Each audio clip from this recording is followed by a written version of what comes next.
Okay, the topic of today is the statement, I know I should, but that is an indication of what we call the knowing doing gap, which is when we know that something would be best for us to do, and yet we haven't gotten around to doing it yet. There are many reasons that this gap exists, but there are many ways to solve it.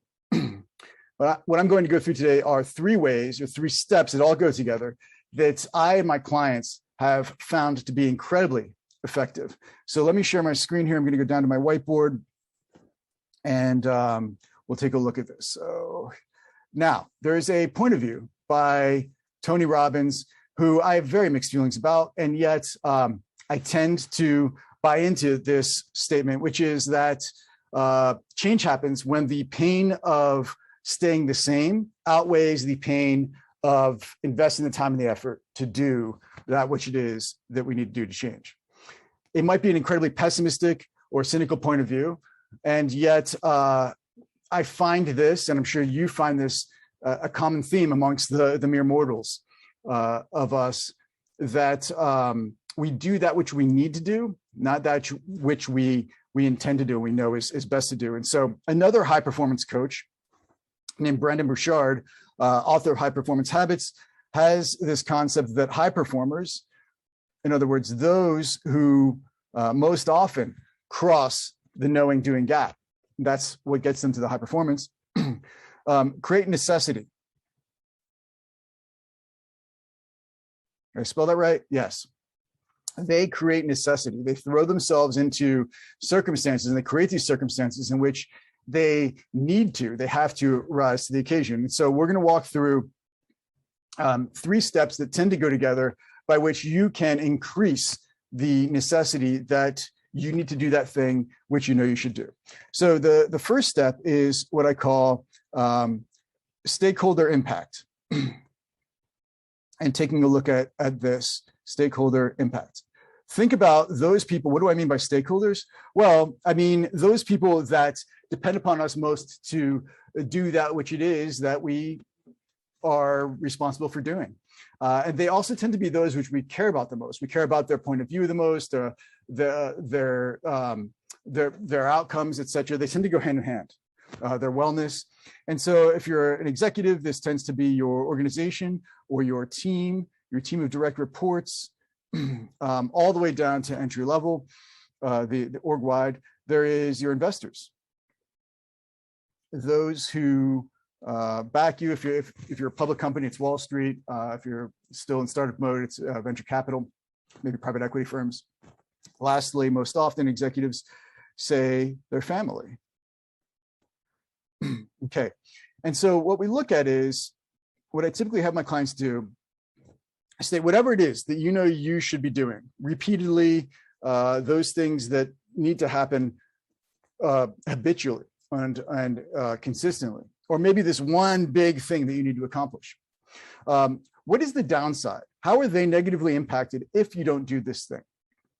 And so, for instance, a client may say something like, well, okay, this thing, this habit, this consistent practice, I want my organization or my direct reports to do. And if I don't do it, I lack integrity. I can't expect them to do it if I'm not doing it. Or they might say, there are so many different ways in which they are negatively impacted. They have come here to receive certain things or with expectations. And if I don't do this thing, it is less and less likely that they will receive that. And so I would be irresponsible as a leader. I'm choosing to be an irresponsible leader, and they're following an irresponsible leader if I don't do this thing. You might say that my VC firm has invested, or a group of VC firms has invested tens of millions of dollars. And so it is a sub-optimization of tens of millions of dollars if I do not do this thing consistently, recurrently, that I know that I should be doing and I'm not doing. And lastly, you might say, if I don't do this thing, it wears on me. I have to work longer hours. And when I'm not at work and I'm with my family, I show up more stressed, and it impacts how I am around them. And so it negatively impacts the relationship with my spouse and my children. Okay, now this is one list of stakeholders and all the ways they're negatively impacted.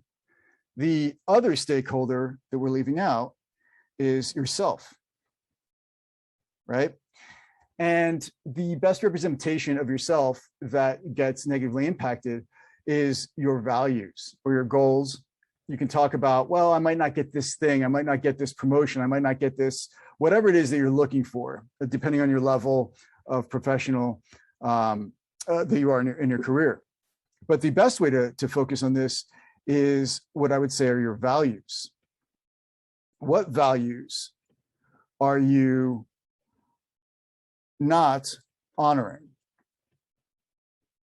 And so for myself, it's goodness. My values are goodness, always do the right thing, greatness, do things to the best level of excellence, and lastly, freedom. If you're doing good things in great ways, you should be free to do it however you want and create lightness, levity, optionality, and options for people.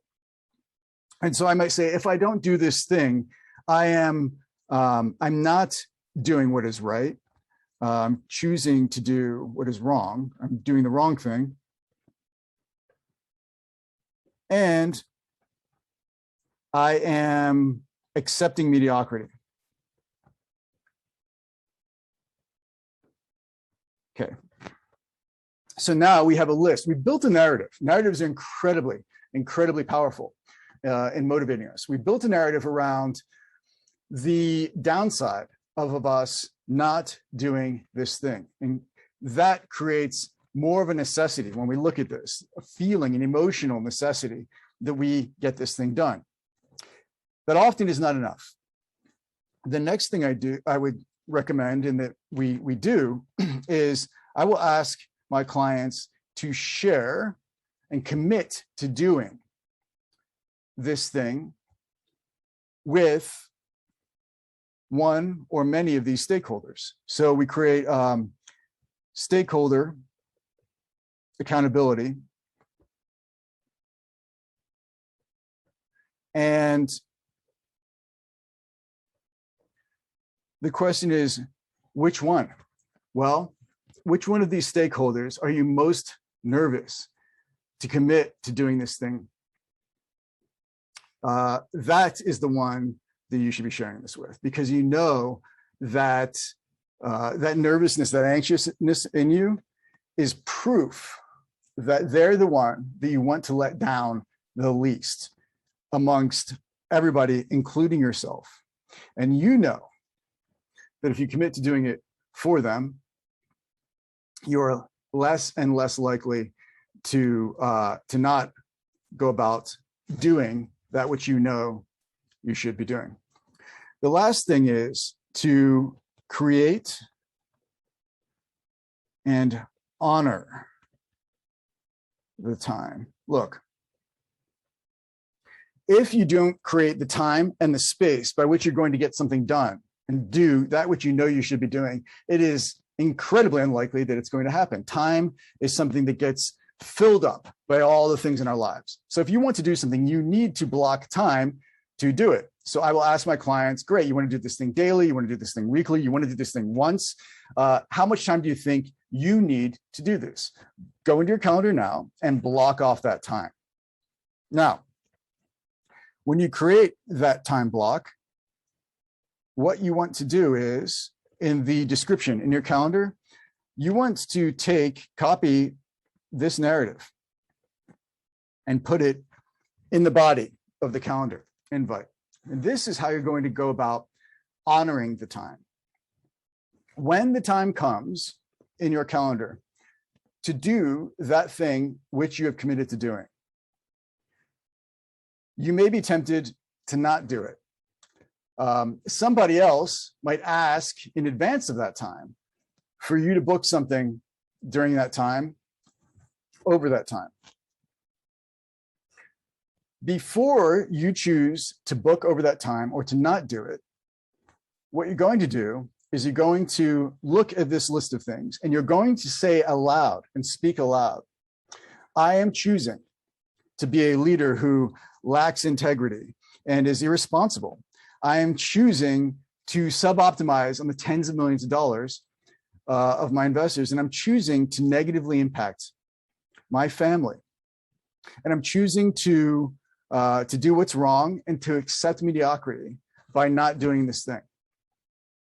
You commit to verbalizing that aloud. It is incredibly difficult to not do something and to speak and to say that you will be choosing these negative impacts to your stakeholders and to yourself rather than doing that thing which you choose to do. Now, which you know is the right thing to do.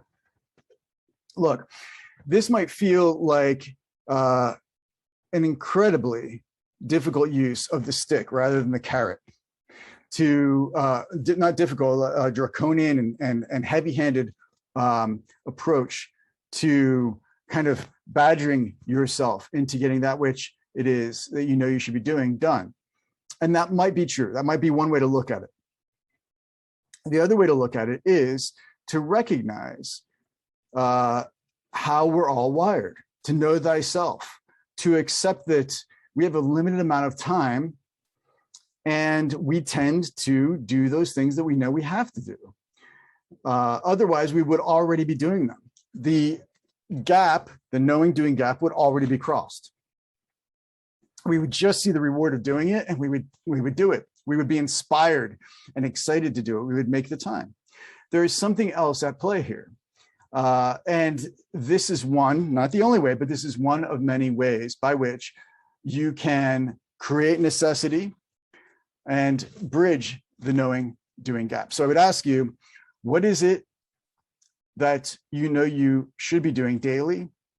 Pick one thing, or that you should be doing this week or this quarter.